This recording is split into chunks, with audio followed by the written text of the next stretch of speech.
100세까지 걸으려면 서범석의 미수에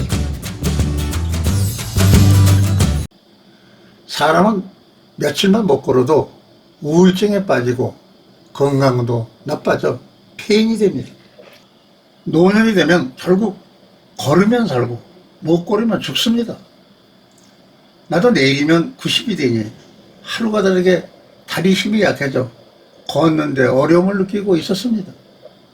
그래서 100세까지 활발하게 걷게 만들어주는 방법이 무엇일까 알아보다 함께 공유하고 싶어 영상을 만들어 시청자에게 알릴 마음을 가진 것입니다. 꼭 알아두면 건강에 도움이 되는 내용이니 끝까지 시청하기 바랍니다. 첫째, 단백질을 충분히 보충해야 합니다. 보고에 의하면 한국인의 72.6%는 단백질 섭취가 결핍되어 있다고 합니다. 단백질은 근육, 피부, 장기, 머리카락, 뇌의 원료가 되기 때문에 단백질이 부족하면 우리 몸의 모든 대사 기능이 떨어집니다. 또 단백질은 젊음과 정력을 유지하는 성장 호르몬, 성호르몬 생성에 관여합니다.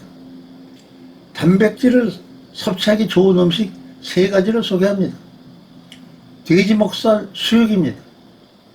단백질 함량은 소고기의 경우 등심보다는 안심이 높고 돼지고기는 삼겹살보다 목살이 높습니다.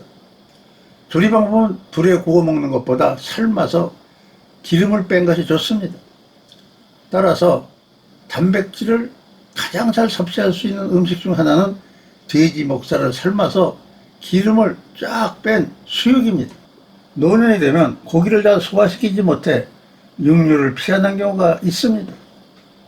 위산분비가 줄어들어 고기를 소화하는 능력이 떨어지기 때문입니다. 위산분비를 촉진하기 위한 방법은 식사 전이나 식사 중간에 식초나 레몬을 물에 희석해 마시면 됩니다. 식초는 위를 자극해 위산분비를 촉진하고 입맛이 생깁니다. 청국장입니다. 건강 때문에 채식 위주의 식사를 하고 고기를 잘 안 먹는 사람들이 있습니다. 고기 대신 콩이나 식물성 단백을 섭취하면 된다고 생각합니다.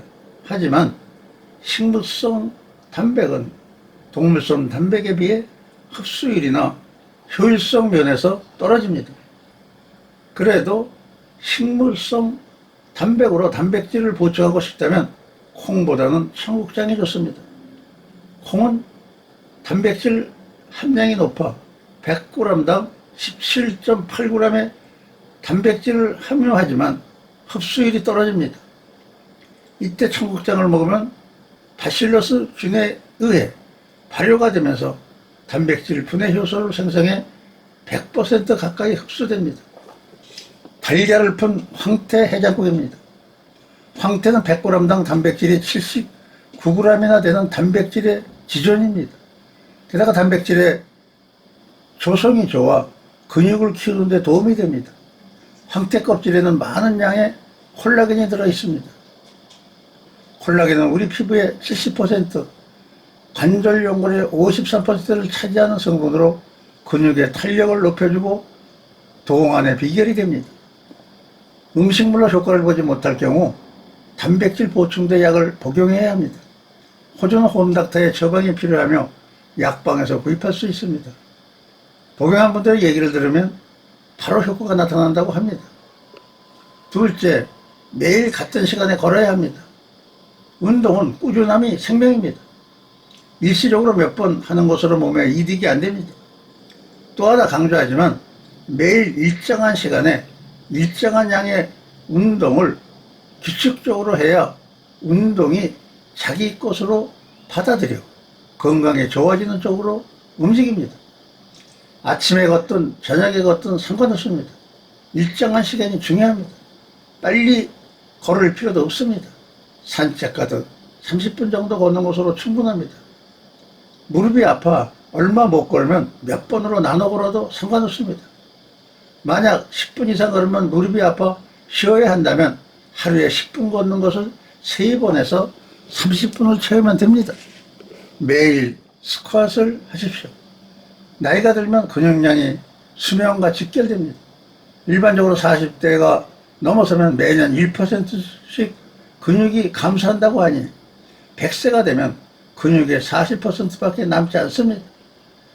필사적으로 근육량을 유지해야 합니다.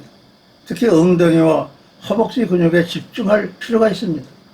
불끈불끈 팔 근육이나 복근은 미용을 위한 사치입니다. 엉덩이와 허벅지 근육은 우리 근육의 70%를 차지할 정도로 큽니다. 엉덩이와 허벅지 근육이 튼튼해야 활기차게 생활할 수 있습니다. 의자에서 엉덩이를 1인치 띄우고 그 자세로 몇 초나 버틸 수 있는지 측정해 보십시오. 무릎을 90도로 유지해 무릎이 발보다 앞으로 나가지 않아야 하고 허리를 곧게 펴서 상체가 앞으로 구부러지지 않도록 합니다. 그 자세로 30초 이상 버틸 수 있다면 당신의 허벅지는 이상 없습니다. 만약 10초도 못 버틴다면 빨간불입니다. 당신은 허벅지 근육 강화를 위해 매일 스쿼트를 해야 하는 사람입니다. 셋째, 집에서 운동화를 신어야 합니다. 인간의 무릎 연골은 일반적으로 65년 정도 사용하면 닳아서 얇아지고 떨어져 나갑니다. 과거에는 평균 수명이 60에서 70세 정도였으니 65세쯤 무릎 연골이 없어지는 것이 큰 문제가 안 되지만 지금 65세는 청춘인데 무릎이 다 닳아버리면 나머지 30년은 어떻게 걸어 다니겠습니까? 100세 시대에 무릎과 발을 보호하려면 집에서 운동화를 신어야 합니다. 요즘은 집안 바닥이 타일이나 대리석 등 단단한 재질로 되어 있어 바깥의 아스팔트나 흙바닥보다 딱딱합니다. 특히 집안일을 많이 하는 사람은 바깥에서 활동하는 것보다 집안에서 걸을 일이 더 많습니다. 이런 경우 집안에서 맨발로 지내다 보면 실외보다 발의 충격을 훨씬 더 받게 됩니다. 발이 고장나면 연쇄적으로 무릎과 허리에 무리를 줘 통증이 발생합니다. 발은 안 아프고 무릎만 아프다는 사람이 있습니다. 발은 통증에 둔감해 이상이 생겨도 통증이 없는 경우가 많습니다. 그래서 대부분은 무릎 통증의 원인이 발에서 온 것임에도 불구하고 발이 원인이라는 것을 인지하지 못합니다. 집에서 운동화만 신어도 무릎의 수명을 5년은 늘릴 수 있습니다. 슬리퍼는 밑장이 얇아 충격을 흡수하기에 충분하지 못합니다. 운동화를 집안에서 신으면 무릎에 걸리는 충격이 많이 완화돼 무릎 통증이 개선될 수 있습니다. 족저, 근막염 등 발바닥 통증은 말할 것도 없습니다.